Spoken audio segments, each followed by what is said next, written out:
Hi, welcome to the third video in the multiple regression series. In videos 1 and 2, we saw how to fit a multiple regression model to data, how to measure the fit of that model, and how to check the assumptions of that model. In this video, we'll be testing if that model is useful at predicting values of the response variable, and then testing individual parts of that model to see if each individual part is a significant predictor. And then finally, constructing and interpreting confidence intervals for those individual beta coefficients, or as we call them in our first order model, the partial slopes. So recall that this is our general multiple regression model. So we're modeling the behavior of a response variable y. And that's this function based on an intercept, beta naught, and then the sum of all these terms where we have individual predictors, the x's, multiplied by their respective beta coefficients. So here, k represents the number of predictors in our model. So for it to be multiple regression at all, we have to have at least 2 predictors. So we definitely have x1 times beta 1. We'll definitely have x2 times beta 2. And then depending on the size of our model, we might have more predictors multiplied by their respective beta coefficients. And then finally, an error term at the end to capture any residual error that our model did not account for.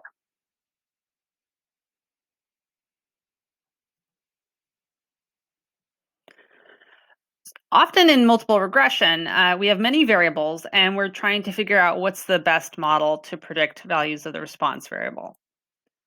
So a good place to start would be to, for any model that you might construct, test if it's useful at all. If it's not useful, throw it out and try a new one. So we do this with what's called the global F-test, or sometimes called test of model utility. So the advantage of this test is it can test all the predictors at once in a compound null hypothesis. The advantage there is that since we're only doing one test at this point, when we set our significance level to say 5%, we are capping ourselves at a 5% rate of type 1 error.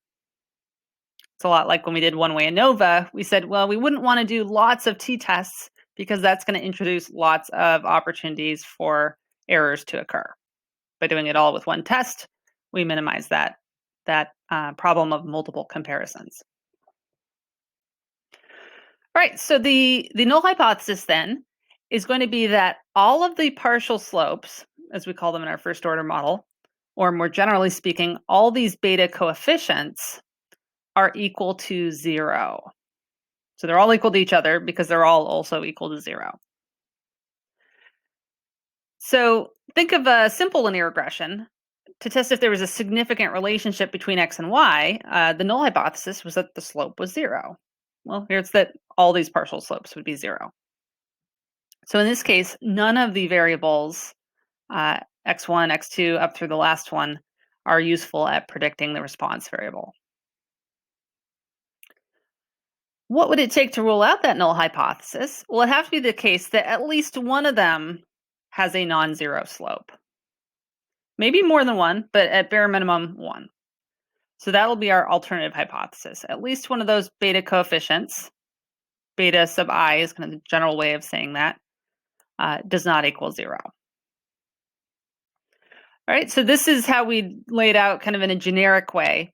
When you get to a specific data set and a specific model, instead of saying x and y, be specific and talk about the predictors you're using and the response variable that you're trying to predict.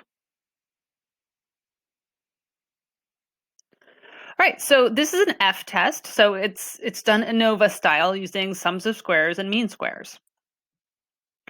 So the signal in this test is going to be the mean squares for the model. So how do we come up with a mean square? Remember, that's we're going to take the sum of squares and divide by the respective degrees of freedom. So there'll be a sum of squares for the model divided by the degrees of freedom for the model, which is going to be k, our number of predictors. The noise in this test statistic is going to be the mean square error. Pardon me. So that's going to be calculated as the sum of squares error over its respective degrees of freedom, which is now going to be our sample size n minus the number of predictors k minus 1. Now think back to simple linear regression. There, the errors were how far above or below the regression line a point was. Well, in a first order model with two predictors, we said that instead of a line, we'd have a plane, like a big square piece of cardboard or something. So here, the error is how far above or below the plane in the direction of y is each point. So you could find that distance, you could square it, and that would contribute to the sum of squares. All right, and then finally, like every F statistic really, we have the signal to noise ratio where we take the mean square of the thing we're testing. So here we're testing our model and dividing by the noise, which is our mean square error. All right, so we'll continue just for this video, then we'll get more interesting, I promise. We'll continue with the example with the grandfather clocks. So we're trying to predict the price that these clocks will fetch at auction based on the age of the clock, which was X1. So the beta 1 here represents, if age might be a significant predictor. Well, null hypothesis is that it's not. And then our second predictor was the number of bidders in the auction. That was X2. So beta 2 here is representing the potential predictive power of the number of bidders. So here, the null hypothesis is that neither of those things is a significant predictor of the price. So beta 1 equals beta 2, they're both equal to 0. Our alternative hypothesis for the global test, it's kind of testing everything all at once, is that at least one of those two things does not have a beta coefficient equal to 0, which is to say that at least one of those predictor variables, age and number of bidders, does help predict the price of clocks. So after fitting your model in JUMP, you'll get the ANOVA analysis of variance table. And here we can find those degrees of freedom that I referenced on the last slide. They each have a sum of squares, and divide the sum of square by the degrees of freedom to get those mean squares. And it's that ratio, the mean squares for the model over the mean square error, which yields this F ratio. So this is our F test statistic. It's got 2 degrees of freedom from the numerator, which is the model, 29 degrees of freedom for the denominator, which comes from the error. And here it's a pretty high ratio, over 120. So the area in the right of the F distribution to the right of 120.6873, when there are these degrees of freedom, is extremely small, less than 1 in 10,000. Small p-values, we would reject the null hypothesis. So we could rule out the null here and conclude that yes, this is a useful model. At least one of these two things, the age and the number of bidders, does help to predict the price of the clocks. So that's good. This is a model maybe worth pursuing. Well, then we're going to want to know, well, something's going on. What is it? Is it age? Is it number of bidders? Is it both? So we might want to probe then deeper into the individual predictors. So we can do this with t-tests. I have a caution though, just like in an ANOVA situation, if we do lots of t-tests, we're opening ourselves up to more error. So we can attack this one of two ways. We might choose a smaller significance level for each one of these t-tests if we're going to be doing a lot of them. Or we might only, decide in advance to test a certain number of predictors that we think ahead of time might be the most important. Now with these clocks, we've only got 2 predictors. So although we're elevating our risk of type 1 error, it's not by a whole lot. It's not as if we're testing 20 things after all. So in this case, let's test both of them, and we'll stick with the 5% significance level. So when it comes to testing an individual factor, we'll test one beta coefficient at a time. So the null hypothesis is that beta coefficient, whether it's beta 1 or beta 2, beta 3, is equal to 0. So there's no predictive linear relationship between that predictor and the response variable. Alternatively, we would predict that there is some kind of linear relationship. We might say just any linear relationship with a two-tailed hypothesis. Or if there's a good reason ahead of time, we might predict either a positive or a negative linear relationship.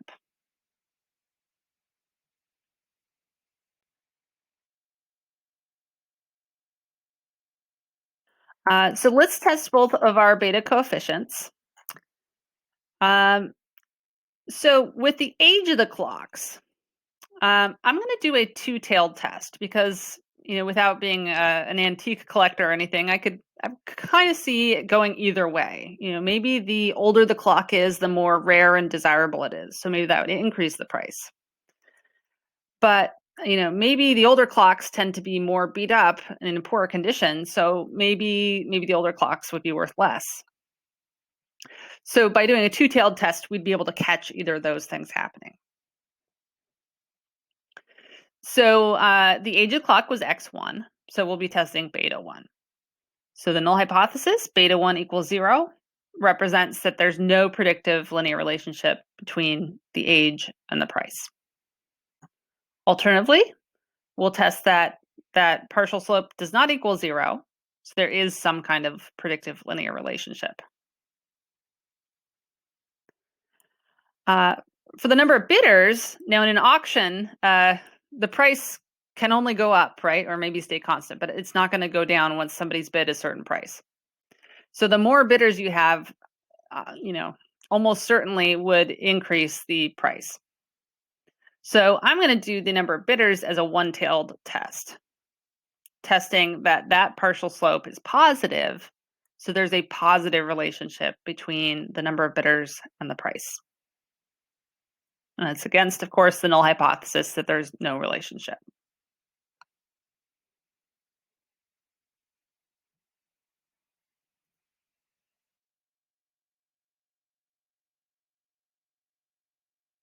All right, apologies that this slide's a bit busy. Let's look at the age of the clock first. So this is also jump output that'll be produced automatically when you run your model. So this will be in the parameter estimates table for those t-tests. So we're not going to focus on this test for the intercept. So you can pretty much tune that out, other than, of course, it's helpful to have the estimate of the intercept in constructing your prediction expression. So we'll focus on the middle row then, the age of the clock. So our estimate was 12.64. However, there's error associated with that estimate because we just have this sample of clocks. We don't have the whole population of clocks. So the signal to noise ratio then is measured as a t ratio. So this is a t-test. And our test statistic is 14.09. So the two-tailed p-value is given by jump. So probability greater than absolute value of t. We've seen that notation before to indicate that this is both tails of the t distribution. So that two-tailed p-value is less than 1 in 10,000. It's really small. So we can reject the null hypothesis for the test of beta 1. Let's flip back to my hypotheses for a second. So we can rule out this null hypothesis and conclude that we have convincing evidence that there's a predictive linear relationship between clock age and price. And the sign of our estimate, as well as the sign of our t ratio, they'll match. That's going to tell you the direction of the relationship. So this was a positive relationship. We saw there was a tendency that as age increases, the price goes up. If we'd seen a negative estimate and a negative t ratio, it would indicate the reverse. Now, I put a little caveat on this conclusion. So we said, there's a significant linear relationship between the age of the clock and the price. Well, that's in this particular model. So in this model, we also have number of bidders as a predictor. So I put in conjunction with the number of bidders. Because if you took out number of bidders, that's a game changer. Now the landscape could look a lot different. And the age of the clock may or may not still be a significant predictor. Now, in this case, the T ratio is really big, so it probably would still be. But you'll find in a lot of situations where it's a little bit borderline that things can change.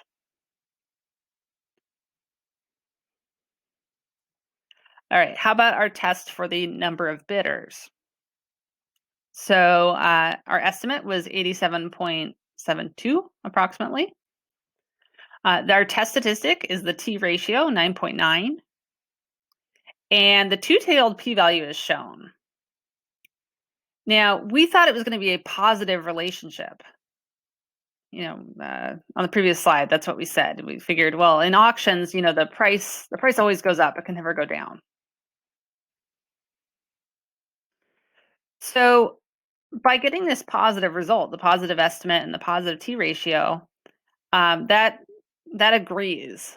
We expected positive, we got positive. So instead of wanting to look at both tails of the T distribution, we just want to look at the right tail. So we can take the two-tailed p-value shown by jump and divide it by 2, because the two tails are the same size. So we just want half of that amount. Right. So in this case, the results were so extreme that it doesn't really matter. Either way, we're going to reject this null hypothesis. So we found convincing evidence that, at least in conjunction with the age of the clock, that number of bidders is a significant predictor of price.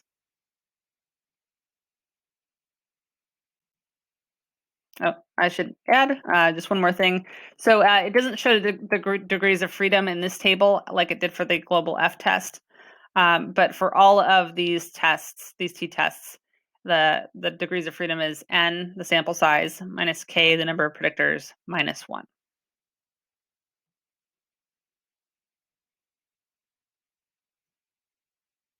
Okay, I pretty much just said this, but always limit your determination of the significance of that predictor to mentioning what other predictors are in the model, because we'll see this in video number 4, that as you start tinkering with a model, adding or subtracting predictors, it can affect the results of the other predictors in that model.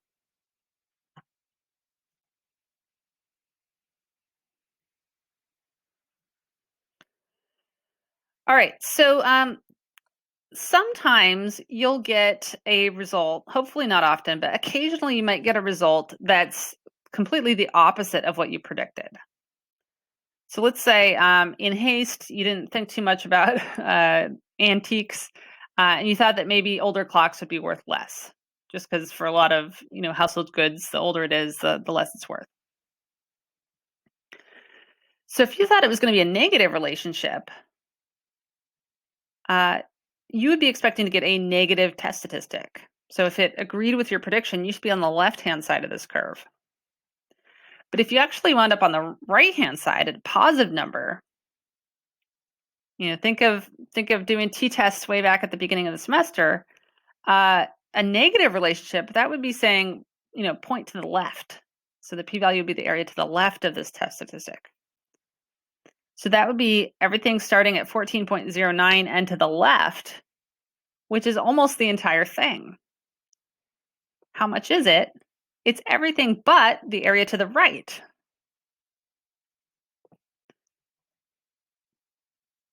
So let me just draw a little formula for you. Okay, so there's our test statistic. The area to the left here would be 1 minus the two-tailed p-value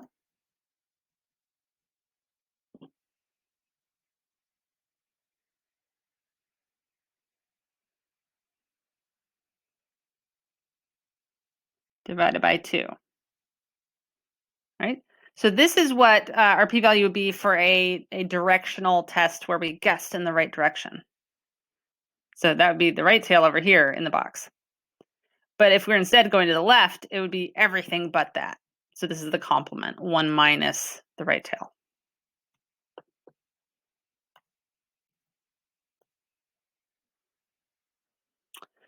All right. Let me go to jump for this.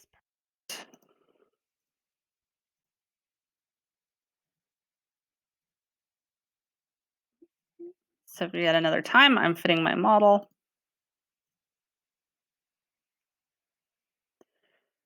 So scrolling down, I'm looking at the parameter estimates table where I just was, where I just found those t-test results.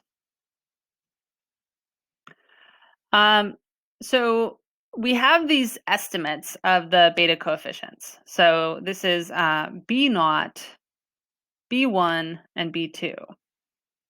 They're just estimates, though. Like we said, they're subject to sampling variability. If we got a different sample of clocks, our number is going to change. So how much might it change? We can come up with a confidence interval to estimate those beta coefficients. So we're going to do this the same way that we did in simple linear regression, which is we go to that parameter estimates table and right-click inside the body of it. Go to columns, and then we can add in lower 95% and upper 95%.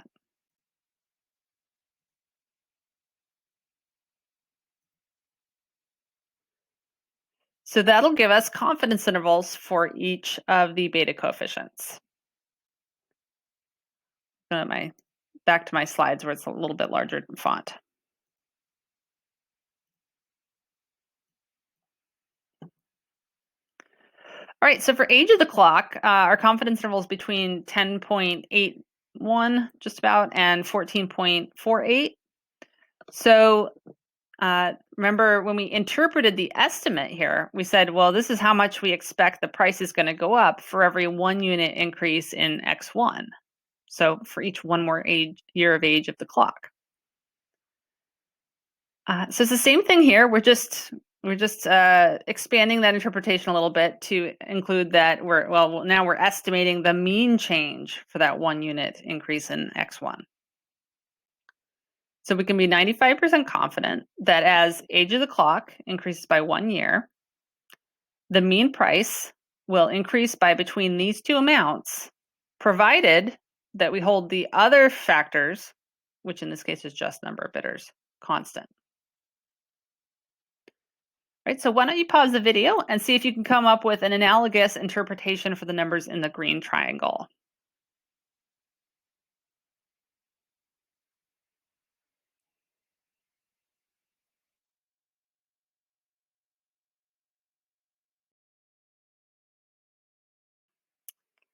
All right, so this is another 95% confidence interval. We're confident that as the number of bidders increases by 1, the mean price will increase by between these two amounts, provided that the age of the clock is held constant. Okay, so it's a much greater rate of change here. Adding 1 more bidder changes the prediction a whole lot more than adding 1 more year on the clock. Sort of makes sense though, because the ages of these clocks are spread out, over 100 years, whereas our number of bidders is only varying between 5 and 15. So proportionally, it's a bigger change.